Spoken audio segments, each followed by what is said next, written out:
All right, we are on this page here. Yes, we are. We're going to be doing 5.4 today. We're going to talk about systems of nonlinear equations in two variables. So we've talked about systems of equations that had three variables, but they were all linear. So I kind of mentioned in the past that that meant you're dealing with a three-dimensional space. If you graph on something like what I have up here on my board, this is a 2D graph because it's got the x and the y. If we're talking about three-dimensional graphs, that means there's a third axis, the z-axis, okay, which you may have not talked a ton about that. But when you are in three-dimensional space, you have three lines that are intersecting. And I can't remember if I said it to this class or not, but it'd be like in this room, it'd be like the corner of my room is like where three lines would be intersecting. And that would be like the example that we were dealing with when we were solving a system with three variables. Then we talked about how to like write the quadratic given the three or like given 3 points from it. What we're going to talk about today is still dealing with a system of equations, but they don't both have to be lines. So we could have like a parabola, we could have a circle, we could have something that they're maybe putting in with a line, or we might still have a linear equation. So we're going to kind of look at some examples first, just so you can kind of understand what this is going to look like and how to recognize whether it's linear or not.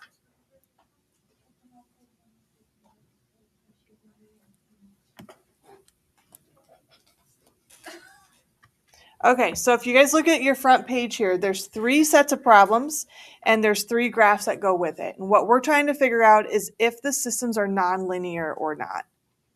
So if they're not linear, that would just mean when you graph it, it's not a line. It has to be some other type of shape, okay?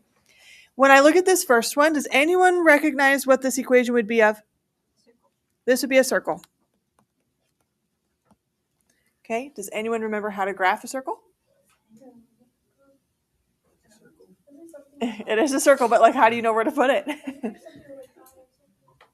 No, it's the point, and it's our radius squared is 9.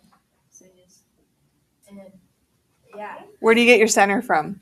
The x and the y. Yes, since there's no numbers with the x and the y, your center is 0, 0. And yeah, your r squared would be the 9. So what would just be r for the radius? 3. So you would go up 3 and down 3 and left 3 and right 3. And that gives you like the idea of where your circle is. And then we would graph that.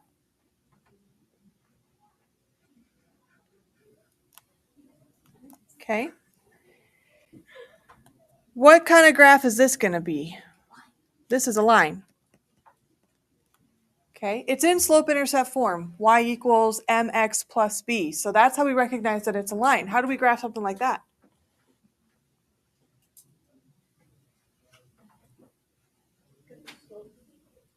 What's the slope? 4 over 1. Where do you start at on your graph? 1. You go up 1 from 0, 0, because that plus 1 at the end is your y-intercept.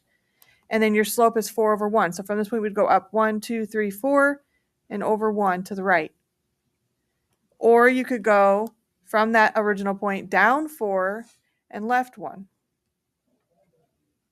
You don't have to do as many points as I am. I'm just showing you where this line would be. And then I'm going to draw that in.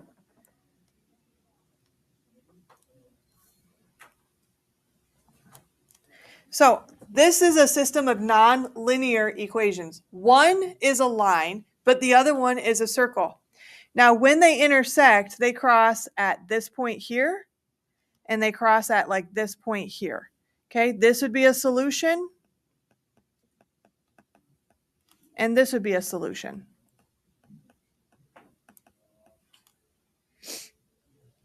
Now, if they wanted me to find those solutions, I could. Now, on a graph, it's sometimes harder to find the solutions, especially like that top one. It's kind of hitting in the middle of a random square. It'd be a little hard to know exactly where that's hitting. But when we think about the system of equations here, we may have more than one possible solution this time because you're not necessarily dealing with two lines that cross and make an X and you get one solution. Or we're not talking about three lines or three parts of my wall that meet to hit a corner. We're talking now about two different types of graphs, and when they intersect with each other, we potentially now have multiple options for answers. Okay, so let's take a look at the next one. By looking at those two things, any idea what these are going to be?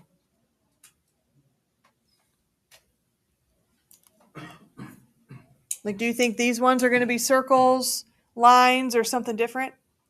Any guess? Triangle. A triangle? What? I was just asking for guesses. I didn't laugh. They laughed. I didn't laugh either. She's the most laughter. I feel like I didn't laugh at all. Laugher? How did you tell, like on the other one, how did you tell that it was a circle? I don't know. I didn't tell it was a square. Because of the squares by the x and the y, right? What if it was like a parabola? What would that have in it that would give it away? What's a parabola come from? Triangle looks good. A trinomial sometimes, but a square. Okay, so parabolas come when you have like an x squared, but it could be something like a trinomial, like x squared plus x plus a number. Okay, on these two, do you guys see any squareds? Nope. If we try to rearrange it for y, maybe we could look at, see if it goes into slope-intercept form. Like, could we make these equations say y equals mx plus b? Well, let's find out. So let's take a look at this first one. If you solved this top equation for y, what would you do?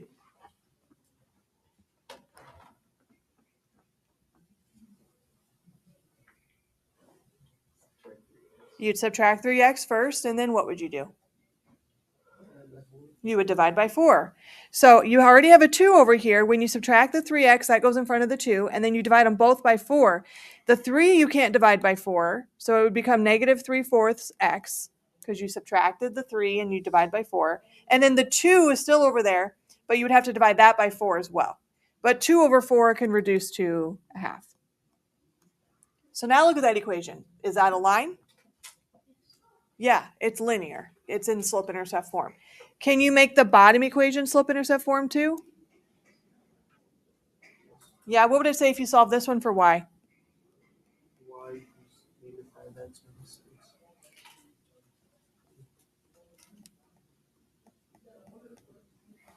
It would start out like this, right? You subtract the 5x, but there's a negative in front of the y. Oh, So it switches all the signs. So it becomes positive 5x minus 6. Is that still a line? So we're back here with this case. This is two linears, so we're back to just like our regular system of equations. Now, if I graph these, that first one's going to be a little hard to graph. You have to start at a half. So just guess where you think that is. And then you're going to go down 3 and right 4.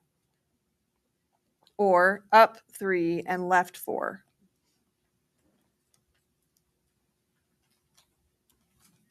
But still a line. The other one, you would go down to negative 6 for your start, and then your slope would be 5 over 1.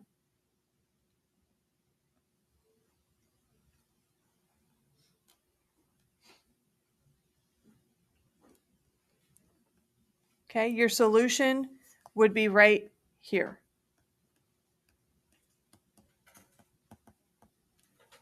Now, again, on this kind of a case, it's maybe hard to see where that exact solution is because it's in the middle of a square somewhere. So graphing is one way that we could figure out where the solution is. But if I was actually trying to figure out what the numbers were behind the x and the y, I'd probably want to use substitution or elimination because that's going to give me a better answer. Okay, but that's going back to like a linear example. So now take a look at these ones down here. Any guesses on what you think is going to happen or what we're working with here?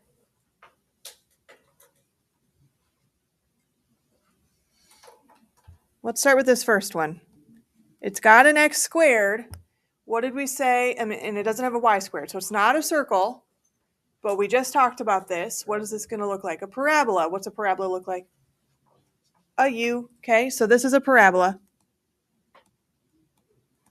Now, if I was going to graph a parabola, I still want it to be y equals. So if I want to solve this for y, I would actually probably add the 1 over to the x squared. So this would say y equals x squared plus 1. Do you guys remember when we did these parabolas, we talked about like transformations? What is that plus 1 doing to the graph? What direction is it causing it to go? Not It's up. We got all the possible answers there. It's up 1. So the original graph starts at 0, 0. So this new one would start up at 1 on the y-axis. And then you have those points are on either side of it. So like if you're at 0, 0, you'd have 1 at 1, 1 and negative 1, 1. And so those also go up a point. And then your other points would be at 2, 4 and negative 2, 4. So those are also going up a point. But this is where my parabola would be.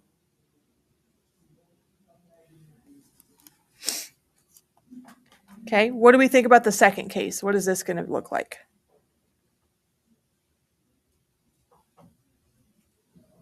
A line. Because I don't have any squareds. There's nothing that throws this off from being a linear. There's no x squared, there's no y squared. So I think, again, if we solve this for y, it would say y equals, I would subtract the 4x, but there's a negative in front of that y, so it's going to force the signs to switch. So it's actually going to be 4x plus 1 when you're all set and done. And then again, if you graph that, you would have up 1, and then your slope is up 4 over 1 to the right, or down 4, left 1. Where's the solution at on this one? Yeah, at this point right here. This is my solution. Only one solution there. Now, if I kept this line going up here, like I only stopped it here, but if I kept going like this and my parabola kept going up, would there be another intersection up here? Yeah, so there'd be another solution up here at the top somewhere. I just maybe didn't see it right away because I didn't extend my lines all the way through my graph. But if you look at these cases, the only time that we got one solution was when we were dealing with two lines that definitely intersect. These other situations where I've thrown in a circle, I've thrown in the parabola, you start to get more than just the one possible solution. Like I said, though, graphing I don't think is the best method to solve these kinds of things. This gives you an idea of what it looks like on the graph, but when they don't land perfectly on squares, it's kind of hard to figure out where those solutions really are. So like we did with our systems with 2 variables and 3 variables, we talked about substitution and elimination. We're going to do that as well today with these now non-linear systems. We're going to use substitution and elimination to help us solve. So if you guys go to the next page, we're going to start out with substitution.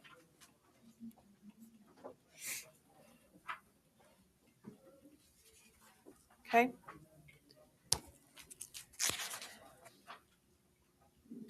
We are going to look at this. This is the exact same example that we just ended on the backside with that graph.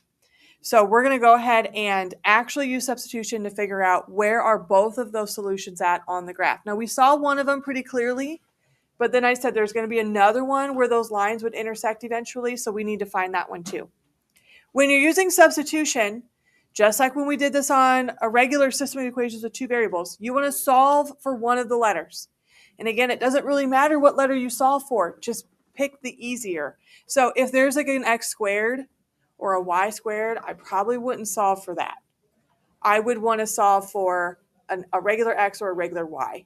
That way I don't have to worry about square rooting anything or like dealing with anything weird when I'm trying to isolate that variable. So when I look at this one, I think the first equation would be easy to solve for y because all I have to do is add 1. And so that's what they did down here in step number 1. They took that equation, x squared equals y minus 1. They added the 1 over, and they rewrote it so it's x squared plus 1 equals the y. Okay, so now this is solved for y. So what they did is they took this piece, x squared plus 1, and they're plugging it in for the y back up here on the second equation. Because we haven't used that one yet. That's what they're showing here in step number 2. So they brought down the 4x and the minus sign, but instead of y, they're plugging in x squared plus 1. So that goes all in parentheses. And then we set it equal to negative 1. Now when we look at that, there's only x's, which is what we want. And so they're wanting us to solve for the variable. So what they first did is they distribute this negative in to the parentheses. So it switches those signs. So now it says 4x minus x squared minus 1 equals negative 1. And then we start to like look for like terms that we can combine, and also trying to maybe put this in an order that makes more sense for us, like our descending order where we start with the largest exponent and we work our way down. So they put negative x squared first, and then they put the 4x. What happened to the ones? Because they don't have that. They say it equals 0. They added this negative 1 over here to the 1, and what happened to them? They canceled out. And so that's why it says equals 0. These ones are going to be opposite signs when you add it over, and so they're gone. Okay, what are they doing here?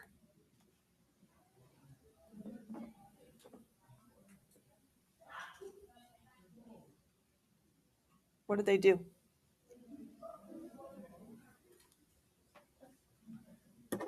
Right where I drew that arrow, what's happening at that step? They took out what? Well, they got rid of the squared because they took out an x, okay? Remember we talked about factoring? This is like factoring with GCF. We're taking out what they have in common. They have x's in common, so they took out an x. Now they took out a negative because it's maybe easier to take that negative away from that first term and be left with a positive x. So they took out a negative x, which left them with x minus 4. What did they do after that? What does it say they're doing here and here?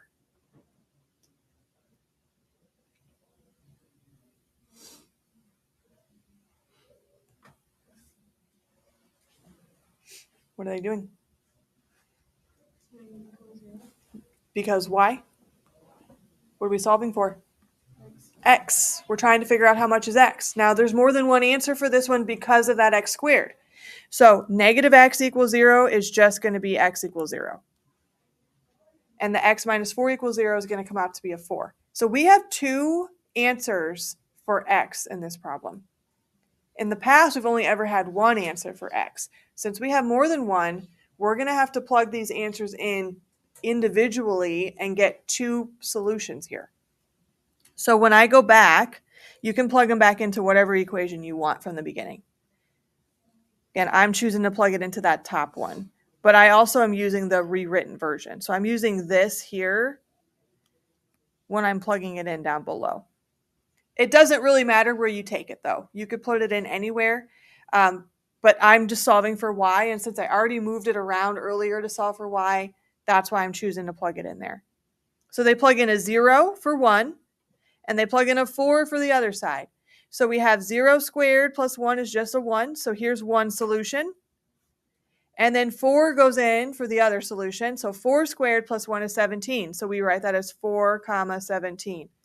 If you go back to your graph on the previous page, the 0, 1 was that point where when I graphed my parabola and my line, they intersected at that point.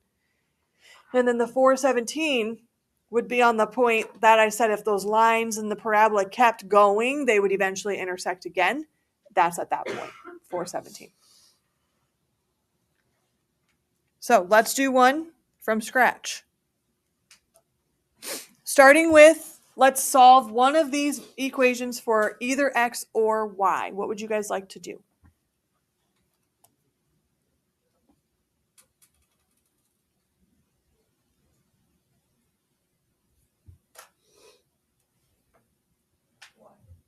Y on which equation?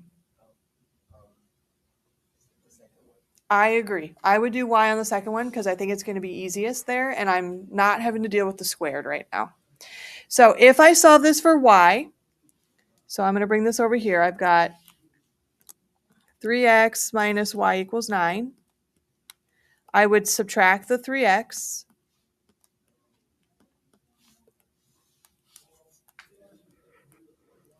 So I have negative y equals, I'm going to write it as negative 3x first plus 9. Because I'm thinking like slope-intercept form. What would I need to do to finish this part?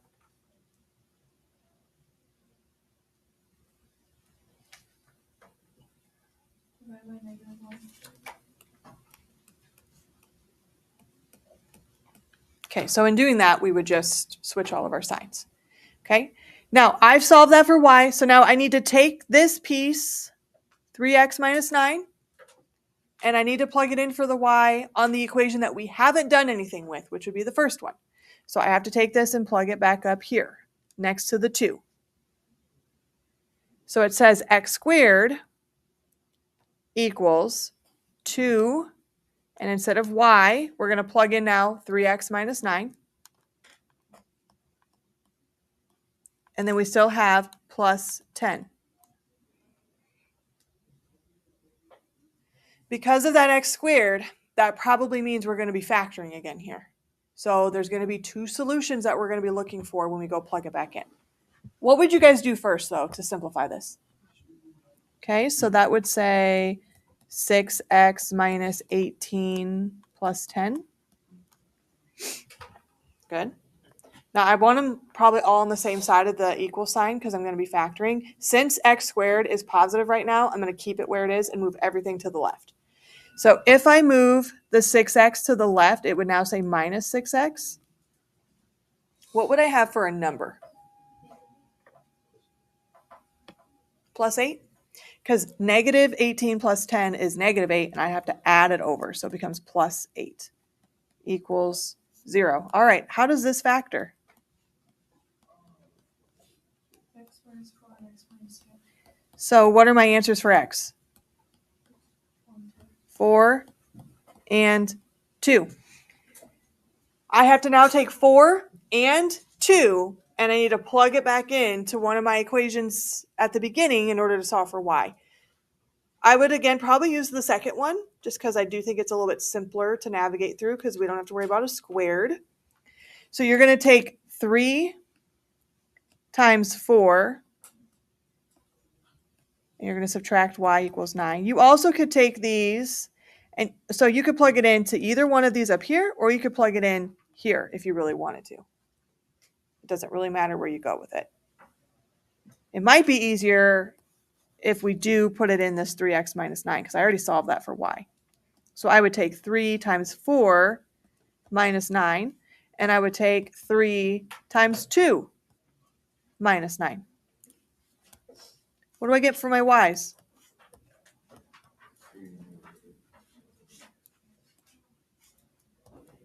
Okay, but solutions I want as ordered pairs. How do we write the 2 ordered pairs?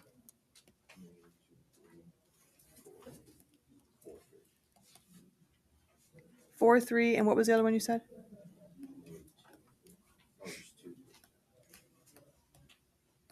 Good. You need both.